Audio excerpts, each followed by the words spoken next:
आजच्या पक्षप्रवेश सोहळ्यासाठी व्यासपीठावर उपस्थित असलेले खऱ्या अर्थानं महाराष्ट्राचे लोकनेते, आपल्या महाराष्ट्र राज्याचे संवेदनशील उपमुख्यमंत्री आणि आपल्या शिवसेनेचे मुख्य नेते आदरणीय एकनाथ शिंदे साहेब, विधिमंडळातील माझे सहकारी आदरणीय सुभाषजी बाबर, ज्यांचा एवढ्या मोठ्या ताकदीनं प्रवेश झाला, म्हणजे खऱ्या अर्थानं पेलवानासारखा प्रवेश झाला, ते चंद्रहार दादा, दीपालीताई, व्यासपीठावरील सर्व सन्माननीय मान्यवर आणि हजारोंच्या संख्येने या पक्षप्रवेशासाठी उपस्थित असलेले सर्व बंधू आणि भगिनींनो,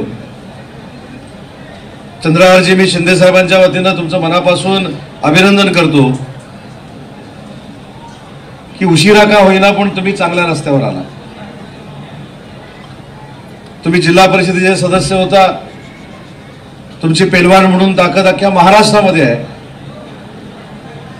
आणि आवर्जून हजारो संख्येने जमलेल्या युवा पिढीला मी एक महत्वाची गोष्ट सांगतो की ज्या ज्या वेळी मी चंद्रहारांना भेटलो किंवा ज्या ज्या वेळी चंद्रहार शिंदे साहेबांना भेटले, तर मला काय तुम्ही देणार आहात हा प्रश्न देखील चंद्रहारने विचारला नाही. एकच गोष्ट सांगितली की जो मी रांगडा खेळ खेळतो, कुस्ती, तो मला आंतरराष्ट्रीय दर्जाचा बनवायचा आहे आणि त्याच्यासाठी शिंदे साहेबांच्या नेतृत्वाखालच्या शिवसेनेनं मला पाठिंबा द्यावा. एवढ्या पाठिंबावर आज चंद्रहार पाटलांनी शिवसेनेमध्ये प्रवेश केलाय. हा एक नवा आदर्श त्यांनी घालून दिलेला आहे. सुभाषजी, तुमच्याबरोबर जसे पेलवान आले तसे आता महाराष्ट्रामध्ये शिंदे साहेबांबरोबर देखील पेलवान आले.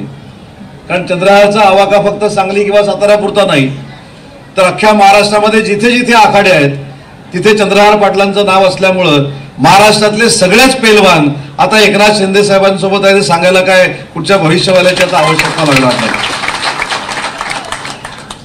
आणि चंद्रहारला सांगितले की हा ठाण्याला कार्यक्रम असताना मीच त्यांना सांगितले की ते मला म्हणले 10,000 लोक आणतो, 15,000 लोक आणतो, पण मी साहेब त्यांना सांगितले की ठाण्यामधला कार्यक्रम आहे.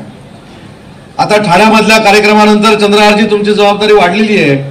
आता सांगलीला जो तुमचा कार्यक्रम होईल त्याला आपण सगळ्यांनी मिळून 1,00,000 शिवसैनिक त्या ठिकाणी गोळा करू आणि खऱ्या अर्थानं त्या सांगली जिल्ह्यामध्ये फक्त आणि फक्त ताकद जर कोणाची आहे तर ती एकनाथ शिंदे साहेबांच्या शिवसेनेची आहे हे आपण दाखवून देऊ आणि त्याच्यासाठी आजपासून आपण कामाला लागू. साहेब, मी तुमच्या आदेशानं चंद्रहारच्या त्या आखाड्यामध्ये देखील गेलो होतो. साहेब, लहान लहान मुलं बघितली, ग्रामीण भागातली मुलं बघितली आणि चंद्रहार पाटील खऱ्या अर्थानं मराठमोळ्या खेळांसाठी काय करतायत हे माझ्यासारख्या कार्यकर्त्याच्या लक्षात आलं. आणि म्हणून चंद्रहारजी, हा तुमचा पक्षप्रवेश जो आहे त्याचा तुम्हाला पश्चाताप होणार नाही याची जबाबदारी जशी शिंदे साहेबांची आहे तशी शिंदे साहेबांचे सहकारी म्हणून आमची देखील सगळ्यांची आहे. कारण तुम्ही ज्या विश्वासानं आज शिंदे साहेबांचं नेतृत्व स्वीकारलंय, मला देखील पत्रकारांनी विचारलं की आज चंद्रहार पाटलांचा प्रवेश होतोय, नक्की तुमच्या भावना काय आहेत? साहेब, मी एकाच सांगितलं की याचं कारण फक्त आणि फक्त एकनाथ शिंदे साहेब आहेत. 2.5 वर्षामध्ये घेतलेली कार्यकर्त्यांची काळजी, 2.5 वर्षामध्ये घेतलेली महाराष्ट्राची काळजी, 2.5 वर्षामध्ये घेतलेली महिला भगिनींची काळजी, ज्येष्ठांची काळजी, तरुण सहकाऱ्यांची काळजी, आणि म्हणूनच एकनाथ शिंदे साहेबांबद्दल नुसत्या महाराष्ट्रामध्ये नाही तर देशामध्ये आकर्षण आहे आणि त्या आकर्षणापोटी आज चंद्रहार पाटलांनी शिंदे साहेबांचं नेतृत्व स्वीकारलेली आहे.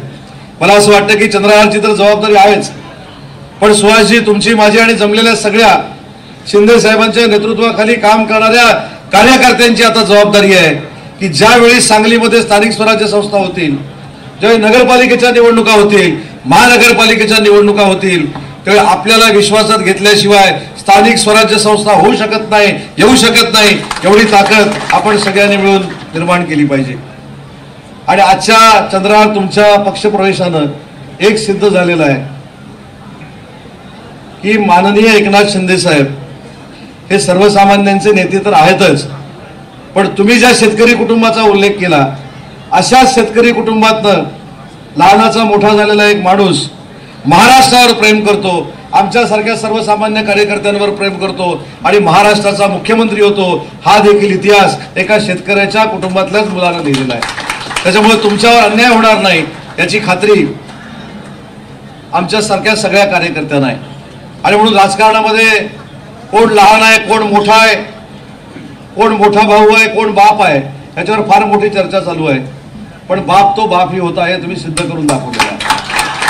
आणि साहेबांच्या नेतृत्वाखाली काम करताना आम्हाला देखील अभिमान आहे की ज्या ज्या ठिकाणी आम्ही महाराष्ट्रामध्ये जातो किंवा ज्या ज्या ठिकाणी आम्हाला कार्यक्रमाच्या निमित्तानं जाण्याची संधी मिळते तिथे आम्ही शिंदे साहेबांचे कार्यकर्ते म्हणून जातो, शिंदे साहेबांचे मंत्री म्हणून जातो. याची देखील जाणीव आमच्यासारख्या कार्यकर्त्यांना होते. तिथे महिला भगिनी भेटतात, महिला भगिनी सांगतात की आमच्या आयुष्यामध्ये क्रांतिकारी निर्णय घेणारे जर कोण असतील तर आमचा तो सख्खा भाऊ नाही तर सख्ख्या भावापेक्षा प्रेम करणारे एकनाथ शिंदे साहेब आहेत. हे ऐकण्याचं भाग्य देखील आम्हाला महाराष्ट्रामध्ये मिळतं. आणि म्हणून मगाशी मी तुम्हाला म्हटलं की तुम्ही आता योग्य रस्त्यावर आलेला आहात. तुमच्या या प्रवेशाचं सार्थकी लावणं किंवा तुमचं भलं करणं हे एकनाथ शिंदे साहेबांच्या हातात आहे आणि ते देखील तुमच्यावर भविष्यामध्ये कधी अन्याय होऊ देणार नाहीत ही खात्री देखील आज राज्याचा उद्योग मंत्री म्हणून या ठिकाणी बाळगतो. माझा जो उल्लेख या ठिकाणी केला की मी उद्योग मंत्री आहे हा देखील साहेबांच्या समोर शब्द देतो की तुमच्या सांगली जिल्ह्यामध्ये सुहासजी ज्या ज्या ठिकाणी उद्योग निर्माण करण्यासाठी तुम्हाला MIDC लागतील त्या शिंदे साहेबांच्या नेतृत्वाखाली आपण उद्योग विभागामार्फत नक्की करू हा देखील शब्द देतो. पुन्हा एकदा चंद्रहार पाटलांनी एकनाथ शिंदे साहेबांचं नेतृत्व स्वीकारलं त्याबद्दल त्यांना मनापासून धन्यवाद देतो आणि तुम्हाला कुठच्याही पद्धतीचा पश्चाताप होणार नाही ही खात्री देऊन माझं मनोगत संपवतो.